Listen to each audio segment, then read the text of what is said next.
Writing. Once upon a time, beside a sparkling blue sea, there lived a kind fisherman named Thomas and his wife, Clara.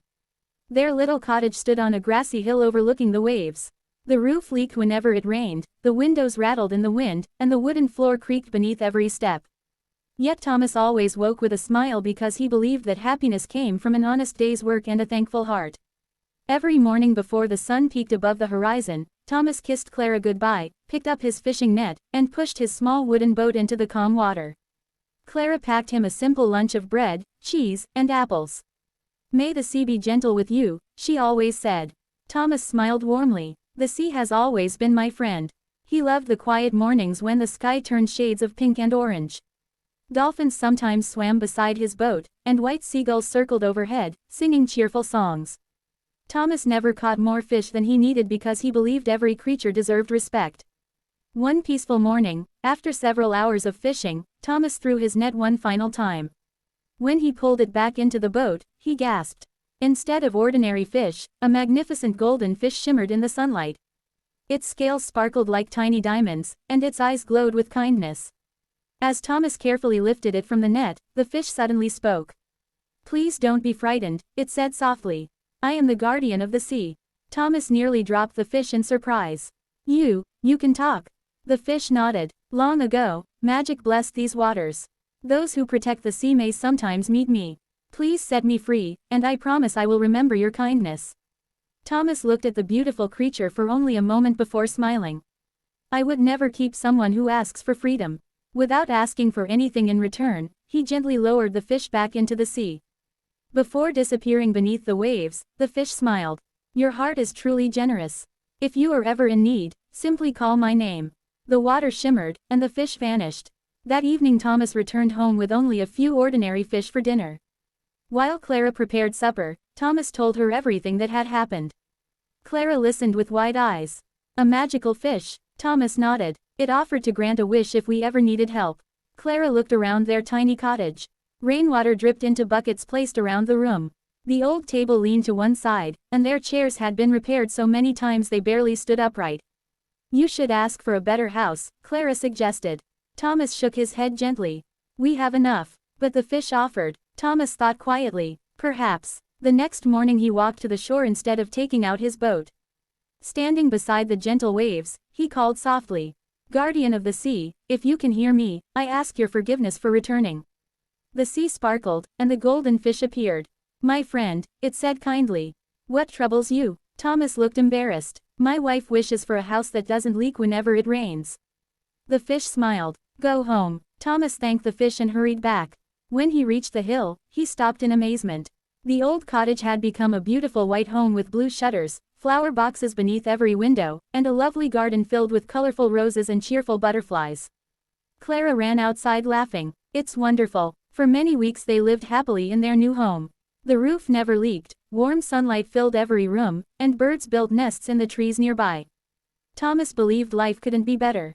But as time passed, Clara began comparing their home with the grand mansions owned by wealthy merchants. One afternoon she sighed. "Our house is lovely, but imagine having servants to help with the cooking and cleaning." Thomas frowned. "We've always managed together." "I know," Clara replied. "But life could be easier." Thomas didn't wish to ask for more, but he loved his wife and hoped granting one more wish would make her truly happy. He returned to the sea. Again the fish appeared almost immediately. "What do you seek today?" Thomas lowered his eyes. "My wife wishes for servants." The fish nodded calmly. "Go home." When Thomas arrived, their lovely house had become a magnificent mansion with marble steps, tall windows, and beautiful fountains. Friendly servants greeted them politely and prepared delicious meals every day. At first Clara was delighted. She wore elegant dresses and enjoyed relaxing while others handled every chore. Months passed. Soon even the mansion no longer satisfied her. She watched noble families riding in shining carriages and thought, if only I lived in a palace. One evening she spoke firmly. "Thomas, I want a palace." Thomas stared at her in disbelief. "A palace? Why? So we can live like royalty." Thomas sighed deeply. "We already have more than we ever dreamed. But others still have more." With a heavy heart he returned once again to the shore. This time gray clouds drifted across the sky. The golden fish appeared. "My friend." Thomas hesitated. "My wife wishes for a palace." The fish remained silent for a moment before speaking. Go home. Thomas walked slowly back. Where the mansion had stood now rose an enormous palace with sparkling towers, golden gates, and endless gardens. Musicians played beautiful songs while fountains danced beneath the sunlight. Clara clapped with excitement. I knew life could become even better. Thomas tried to smile, yet somehow the palace felt colder than their little cottage. The rooms were so large that echoes followed every step. Servants hurried everywhere, but few people laughed. Weeks later Clara looked from a palace balcony at the Queen's castle across the distant hills. She folded her arms. I want people to bow when they see me. Thomas looked shocked. Why? Because I deserve respect. You already have respect. I want more. Thomas's heart felt heavier than ever as he returned to the sea. Now stronger winds blew across the waves. The fish listened patiently. My wife wishes to become queen. The fish's bright eyes reflected the darkening sky. As you wish. Thomas returned to find soldiers standing beside huge gates. People lined the streets, bowing as Clara passed wearing a glittering crown. She had become queen. Everyone obeyed her commands. Yet she smiled less than ever before. Each day brought endless meetings, difficult decisions, and countless complaints from people asking for help. One evening Thomas found Clara sitting alone. Are you happy? He asked. She looked toward the stars. I thought I would be. Thomas gently replied. Sometimes we spend so much time chasing bigger dreams that we forget to enjoy the blessings already in our hands. Clara remained silent. For a few days Thomas hoped she had learned her lesson. Then one morning she spoke again. If I'm queen, why shouldn't I rule every kingdom in the world? Thomas felt his heart sink. Because no one needs that much power. I do. No. Yes. Thomas walked away sadly. When he reached the sea, he noticed enormous waves crashing against the rocks. Dark clouds covered the sky, and thunder rumbled in the distance.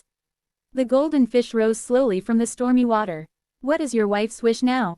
Thomas almost whispered. She wishes to rule the whole world. For a long moment the fish said nothing. Finally it spoke in a quiet voice. Return home. Thomas hurried through the storm. Rain poured from the sky. Lightning flashed overhead. When he reached the hill, he stopped in complete silence. The palace had disappeared. The golden gates were gone. The gardens had vanished. Their tiny old cottage stood exactly where it had once been. The roof leaked again. The windows rattled in the wind. Clara sat outside on the worn wooden bench, wearing the simple dress she had owned years before. She looked at Thomas with tears in her eyes. It's all gone. Thomas sat beside her without speaking. For several minutes they simply listened to the sound of rain falling onto the roof. Finally Clara whispered, I thought having more would make me happier. Thomas gently held her hand. What did you discover? The more I received, the more I wanted. And were you happier? She slowly shook her head. No. The happiest days I remember, Thomas said softly, were when we ate fresh bread together after a long day of fishing. Clara smiled through her tears. I remember those days too. The next morning they repaired the roof together. They planted vegetables behind the cottage and filled the front garden with colorful flowers. Thomas returned to fishing, and Clara baked warm bread every morning. They worked side by side, laughing as they had long ago. Several weeks later Thomas visited the shore once more. The sea was calm again. The golden fish appeared one final time. I see peace has returned. Thomas smiled gratefully. My wife has learned that a thankful heart is worth more than 1,000 palaces. The fish nodded. True riches cannot be counted in gold, crowns, or castles. They are measured in love, kindness, friendship, honesty, and gratitude. Thomas thanked the magical fish for everything. With one graceful splash, it disappeared beneath the sparkling waves, never to be seen again. From that day forward, Clara never wished for greater riches or more power. Whenever she saw grand houses or shining castles, she smiled instead of feeling jealous. She had learned that comparing herself to others only stole the joy she already possessed. Neighbors often visited the little cottage because laughter always filled it. Children gathered around Thomas after supper to hear the story of the magical golden fish. Whenever they asked what the greatest treasure in the world was, Thomas would smile at Clara before answering. The greatest treasure is a thankful heart. When we appreciate what we already have, every ordinary day becomes extraordinary. The children carried those words home with them, and many remembered them for the rest of their lives. And so Thomas and Clara lived happily beside the sea, not because they owned the finest house or wore the richest clothes, but because they discovered that love, gratitude, and kindness are treasures that never fade. And they all lived happily ever after.